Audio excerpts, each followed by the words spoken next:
Shalom Ibu Bapak, Saudara-saudara dan anak-anak yang dikasihi Tuhan. Saya berharap semua dalam keadaan baik, sehat dan tetap semangat di dalam Tuhan. Kembali bertemu dalam sapaan harian GKJ Manahan. Sebelum kita mendengarkan firman Tuhan, mari kita bersama-sama menyatukan hati untuk tunduk di hadapan Tuhan dalam doa. Mari kita berdoa. Segala puji, hormat, dan kemuliaan kami naikkan di hadirat-Mu Tuhan, Sang Penyelenggara kehidupan. Atas setiap rahmat, kebaikan, berkat-berkat yang Engkau alirkan. Saat ini kami akan mendengarkan sabda-Mu.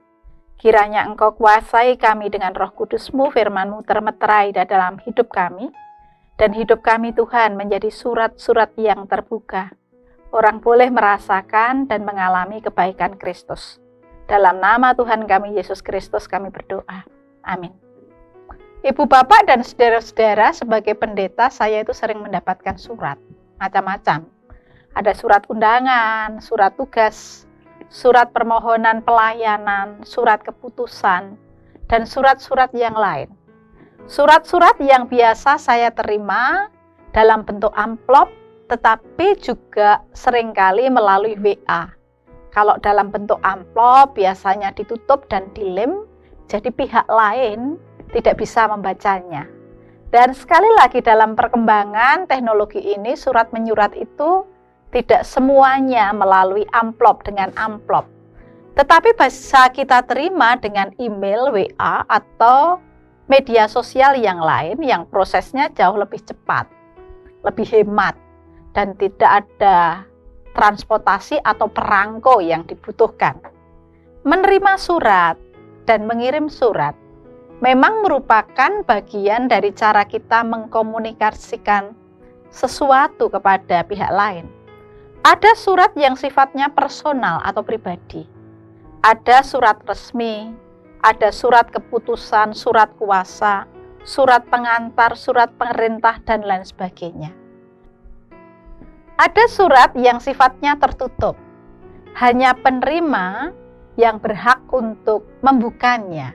Pihak lain tidak boleh membukanya, dan kalau memaksa diri untuk membuka, sebuah pelanggaran.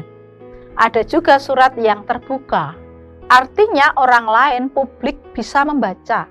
Bahkan dengan sengaja itu diviralkan di media sosial. Misalnya surat terbuka untuk pejabat atau untuk pihak yang lain. Sebagai orang percaya, kita itu dipanggil menjadi surat-surat Kristus. 2 Korintus 3 ayat 3 mengatakan demikian.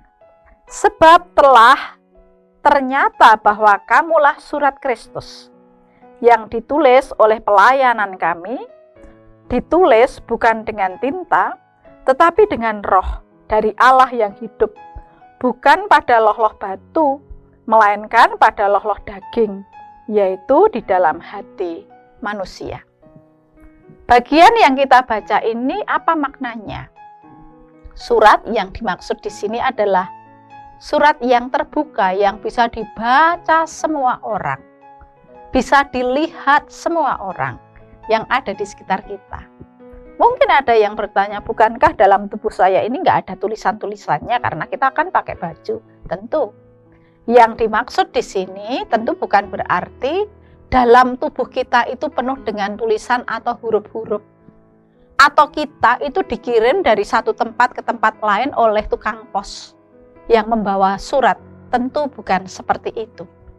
Namun melalui surat ini Paulus mau mengatakan dan meneguhkan jati diri orang percaya yang telah percaya dan menerima Kristus.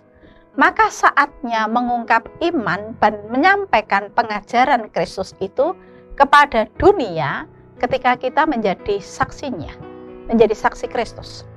Oleh Paulus, panggilan untuk menjadi saksi Kristus itu digambarkan seperti surat Kristus. Surat yang bisa dilihat, dibaca oleh semua orang. Sebagai surat Kristus yang istimewa, isi berita yang kita sampaikan, isi berita yang ditulis itu ditulis oleh Roh Kudus dan ditulis bukan dengan loh batu. Meskipun ada tulisan dalam loh batu, oleh sebuah pertambahan usia, oleh perubahan cuaca, itu bisa terkikis, bahkan bisa luntur. Tetapi sebagai surat Kristus, kita itu pesannya ditulis dalam hati kita, tertanam, terpatri, termeterai. Kalau surat pada umumnya ditulis dengan tinta, tinta itu pada saatnya akan luntur.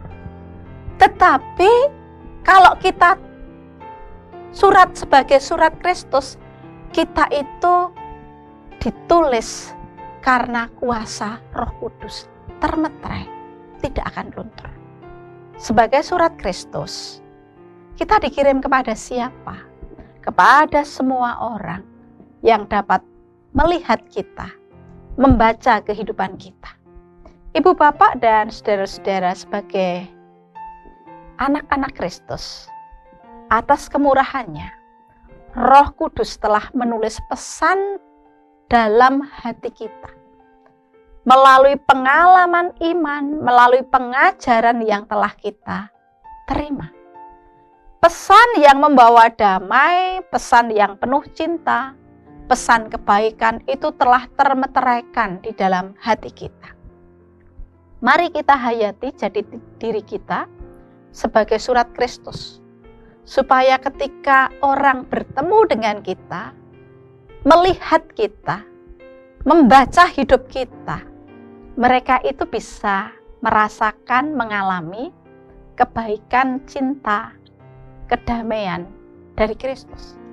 Di samping itu, melalui kehidupan kita, karena kita surat Kristus, kita juga dipanggil supaya pesan-pesan yang kita sampaikan, tutur kata kehidupan kita yang kita sampaikan kepada pihak lain, itu juga merupakan pesan-pesan yang mengekspresikan karya Kristus. Selamat menjadi surat Kristus. Tuhan memberkati. Amin.